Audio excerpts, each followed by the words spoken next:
नमस्कार, मी प्रफुल्ल शिंदे आपलं स्वागत करतो. आज आपण व्हिडिओ बनवत आहोत तो ऊसाच्या बांधणीसकट. ऊसाच्या बांधणीमध्ये आपण NPK घेतो, त्याचबरोबर पोटॅश घेतो.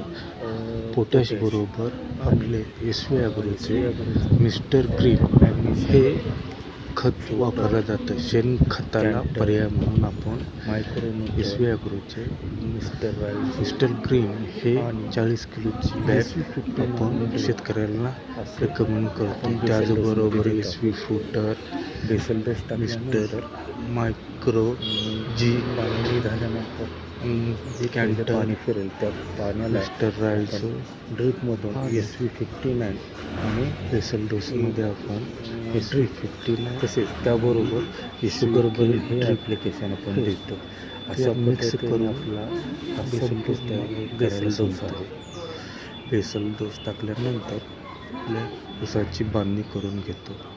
बांधणी झाल्यानंतर सुरुवातीला त्याला एक पाणी द्यायचं व नंतरच्या पाण्याला आपण SV59 अर्धा लिटर, SVK ड्रिप अर्धा लिटर आणि शुगर बन एकरी 5 लिटर असा डोस पाण्याद्वारे पाणी किंवा ड्रिपमधून तो सोडून द्यायचा.